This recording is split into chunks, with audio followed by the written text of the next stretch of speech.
የቂርቆስ ክፍለ ከተማ ትምህርት ጽሕፈት ቤት ከ100 ሚሊዮን ብር በላይ ወጪ የሆነባቸው ኮምፒውተሮችና ጄኔሬተሮች በክፍለ ከተማው ለሚገኙ ትምህርት ቤቶች ድጋፍ አደረገ። ድጋፉ የትምህርት ቤቶች የግብዓት ችግር በመቅረፍ በቴክኖሎጂ የተደገፈ ትምህርት ለመስጠት እንደሚያስችል የአዲስ አበባ ትምህርት ቢሮ ገልጿል።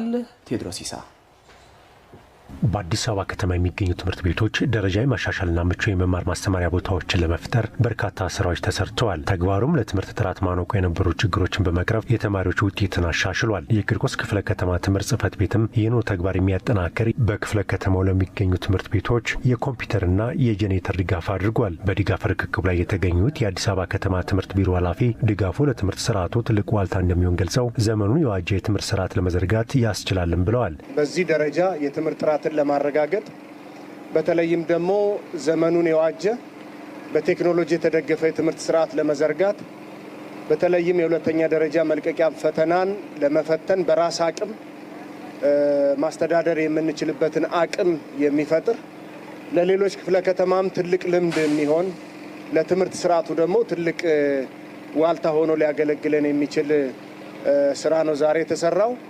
በቂ የሆኑ ኮምፒውተሮች ለአይሲቲ ማዕከላት እንዲሁም ደግሞ የትምህርት ቤቱን የመብራት አቅርቦት ቀጣይነት ባለው እና አስተማማኝ እንዲሆን የ12ኛ ክፍል መልቀቂያ ፈተና ለመፈተን አቅም የሚፈጥርልን ሆኖ ያገለግላል። የቂርቆስ ክፍለ ከተማ ዋና ስራ አስፈጻሚ ዶክተር ምስክር ነጋሽ ከተማ አስተዳደሩ ለነገ ሀገር ተረካቢ ትውልዶች ሁለንተናዊ ድጋፍ እያደረገ እንደሚገኝ ገልጸው ድጋፉን በቴክኖሎጂ የተደገፈ ትምህርት መስጠት የሚያስችል መሆኑን ተናግረዋል። ትምህርት ለአንድ ሀገር መሰረት ነው። ለሁለንተናዊ እድገት፣ ለሁለንተናዊ ብልጽግና ጉዟችን ትምህርት ተኪ የሌለው አዎንታዊ ሚና ይጫወታል። ይህንን በተለይ ለታዳጊና ለነገ ሀገር ተረካቢ ዜጎች ዓለም አቀፍ ደረጃውን የጠበቀ የትምህርት አሰጣጥ እንዲኖርና ዘመኑ የደረሰበትን የቴክኖሎጂ ትሩፋት ተጠቃሚ እንዲሆኑ ለማድረግ ደረጃ በደረጃም የወረቀት አልባ ቴክኖሎጂን በሀገራችን ተግባራዊ ለማድረግ በሚደረገው ጥረት የዛሬ ፕሮግራሙ አካል አንዱ ማሳያ ነው።